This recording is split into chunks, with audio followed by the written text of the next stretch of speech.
नमस्कार दोस्तों, मैं कुशांक चौहान, डायरेक्टर ग्लोबल शांति केयर हॉस्पिटल।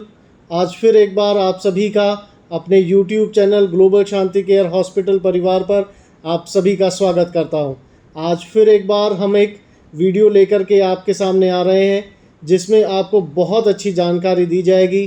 कृपया वीडियो को अंत तक देखें, अपने हॉस्पिटल के चैनल को लाइक और सब्सक्राइब करें। Hello guys, myself Dr. Shabnam Rao. I am gynecologist in Global Shanti Care Hospital Shamli. आज हम बात करते हैं फीमेल्स में होने वाली disease ovarian cyst. Mainly ovarian cyst बहुत तरीके की होती हैं, जिनमें follicular cyst, complex cyst, simple cyst, chocolate cyst या फिर चॉकलेट सिस्ट के अलावा हिमरेजिक सिस्ट भी रहती है, जिसमें मेनली रहता है कि हिमरेजिक सिस्ट में एक खून ब्लड इकट्ठा हो जाता है, खून इकट्ठा हो जाता है, जिसको हिमरेजिक सिस्ट बोलते हैं। नॉर्मली पेशेंट्स आके हमारे यहाँ बोलते हैं कि खून का गुब्बारा टाइप में एक सिस्ट बन गई है। हिमरेजिक सिस्ट किस तरीके से बनी है, क्यों बनी है, इसकी क्या प्रिकॉशंस होती हैं, क्या इसमें हमें लेना चाहिए, इसका ट्रीटमेंट क्या है, आज हम इन सब बातों पर बात करते हैं। हिमरेजिक सिस्ट में हमारे यहाँ बहुत पेशेंट्स आते हैं जिनको बोला है कि हमें हिमरेजिक सिस्ट हो गई है, हमें खून की गांठ बन गई है, अब इसका ट्रीटमेंट पॉसिबल है या नहीं है, ये कैंसरस तो नहीं है, इसमें केवल एक ही ट्रीटमेंट सर्जिकल ट्रीटमेंट ही पॉसिबल है। तो ऐसा नहीं है, डिपेंड करता है कि हिमरेजिक सिस्ट की क्या कॉम्प्लिकेशंस हैं और वो इन जो अल्ट्रासोनोग्राफी रिपोर्ट आई है उसमें उसको कितना साइज़ आया है, इन सब बातों को देखते हुए हम उसका ट्रीटमेंट कर सकते हैं।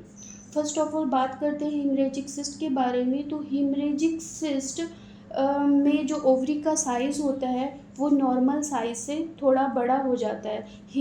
जो ओवरी की पेरिफेरी होती है, जो ओवरी की सतह होती है, उस पर बहुत छोटे छोटे फॉलिकल्स या ग्राफियन फॉलिकल्स इकट्ठा हो जाते हैं। उन फॉलिकल्स में एक फॉलिकल मैच्योर होकर डेवलप होकर एग रिलीज़ करता है, जिसको ओवुलेशन प्रोसेस बोलते हैं। ओवुलेशन प्रोसेस के बाद जो रहता है उसको कार्पस लूटियम बोलते हैं। कार्पस लूटियम की जो सेल्स होती है वो हाईली वेस्कुलराइज हो जाती है, मीन्स उसमें ब्लड की सप्लाई ज़्यादा हो जाती है, जिसके चलते हिमरेज होने की कंडीशन हो जाती है। हिमरेज के कारण वहाँ पर ब्लड इकट्ठा हो जाते हैं, जिसको हिमरेजिक सिस्ट बोलते हैं। हिमरेजिक सिस्ट बहुत पेनफुल होती है, बट कुछ केसेस में ये इसके सिम्टम्स पता नहीं चलते हैं। मेनली जो हिमरेजिक सिस्ट है वो एसिम्टोमेटिक होते हैं, बट अगर इसका साइज़ 5 सेंटीमीटर या 50 मिलीमीटर से थोड़ा ज़्यादा हो जाता है तो ये सीवियर एब्डोमिनल पेन के सिम्टम देने लगती है, जिससे बैक एक कमर का दर्द भी होता है, वॉमिटिंग होती है। ये सारे सिम्टम्स हिमरेजिक सिस्ट में आते हैं। मेनली अल्ट्रासोनोग्राफी के थ्रू क्लियर होता है कि हिमरेजिक सिस्ट कितने साइज़ की है और किस ओवरीज में है, क्योंकि हर फीमेल के अंदर एक यूट्रस बच्चेदानी होती है, दोनों साइड से कनेक्ट उस पर एक दोनों साइड फैलोपियन ट्यूब, जिनको नॉर्मली पेशेंट्स नले बोलते हैं, उनसे अटैच ओवरी होती है right and left. Right and left side किस साइड सिस्ट बनी हुई है और कितने साइज़ की बनी हुई है, ये क्लियर हमें अल्ट्रासाउंड की रिपोर्ट के थ्रू होता है। और इसके प्रिकॉशंस में हम इससे जो बचाव लेना चाहिए, इससे जो प्रिवेंशन करना चाहिए, हमें जंक फूड मेनली अवॉइड करनी चाहिए। जो जंक कंबशन फ्रूट्स होते हैं, यानी बाहर का खाना, ज़्यादा तला भुना खाना नहीं खाना चाहिए, उनको अवॉइड करना चाहिए। खाने में सलाद का प्रयोग ज़्यादा करना चाहिए, रेगुलर एक्सरसाइज करनी चाहिए।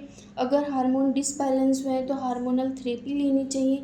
ये सारे जो प्रिकॉशंस हैं हिमरेजिक सिस्ट को बनने से रोकने में हेल्पफुल होते हैं। अब ट्रीटमेंट की अगर हम बात करते हैं तो हिमरेजिक सिस्ट का जो ट्रीटमेंट होता है वो हिमरेजिक सिस्ट के साइज़ पर डिपेंड करता है। हिमरेजिक सिस्ट के ट्रीटमेंट के लिए हम पेशेंट्स के जो क्राइटेरिया होता है उसको 2 कंडीशंस में डिवाइड कर लेते हैं। पहले जो हम कंडीशन रखते हैं, प्री मेनोपॉजल जो पेशेंट्स होते हैं जिनको पीरियड्स रेगुलर होते हैं, उनमें जो हिमरेजिक सिस्ट आई है वो उनका मेजरमेंट देखना है कि वो लेस देन 5 सेंटीमीटर यानी लेस देन 50 मिलीमीटर 50 जो है उसके कम होना चाहिए, या उसको पीरियड्स रेगुलर होने चाहिए।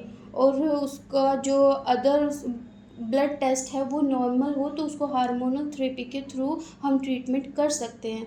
अदरवाइज़ 2 से 3 मंथ के बाद हेमरेजिक सिस्ट अपने आप रिज़ॉल्व हो जाती है। दूसरी कंडीशन होती है पोस्ट मेनोपॉज़ल, जो पेशेंट्स होते हैं यानी जिनमें पीरियड्स बंद हो जाते हैं या उनमें जो साइज़ रहता है हेमरेजिक सिस्ट का वो मोर देन 50 सेंटीमीटर या 50 मिलीमीटर से ज़्यादा अगर होता है, या उसमें CA-125 की जो इन्वेस्टिगेशन होती है जो कैंसरस सेल्स के लिए की जाती है, उसका जो मेजर जो उनका रेंज होती है वो हाई होती है, तो उनको हम केवल सर्जिकल ट्रीटमेंट ही एडवाइस कर सकते हैं। या फिर जो ओवेरियन सिस्ट होती है वो टॉर्ज़न हो जाती है, उसमें ट्विस्ट हो जाती है, उसमें भी केवल सर्जिकल ट्रीटमेंट ही एडवाइस कर सकते हैं। या फिर हेमरेजिक सिस्ट रप्चर हो जाती है यानी फट जाती है, जो पेरिटोनियम लेयर होता है उसमें ब्लड का एक्युमुलेशन हो जाते हैं, एक्यूट एब्डोमिनल पेन की कंडीशन रहती है, उस कंडीशन में भी हम सर्जिकल ट्रीटमेंट ही एडवाइस कर सकते हैं। अदरवाइज़ पेशेंट की कंडीशन और कॉम्प्लिकेशन और अल्ट्रासाउंड सोनोग्राफी की जो रिपोर्ट होती है उसके अकॉर्डिंग ही हम पेशेंट्स को ट्रीट कर सकते हैं। आज के लिए हेमरेजिक सिस्ट पर हम इतनी ही बात करते हैं। इससे रिलेटेड कोई भी क्वेश्चन या कुछ भी समस्या है तो आप हमें कांटेक्ट कर सकते हैं। Thank you.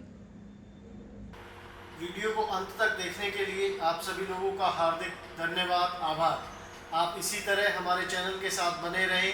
हमारा हॉस्पिटल परिवार लगातार आप लोगों के लिए मेडिकल से संबंधित वीडियो लेकर के आप लोगों के बीच आता रहेगा।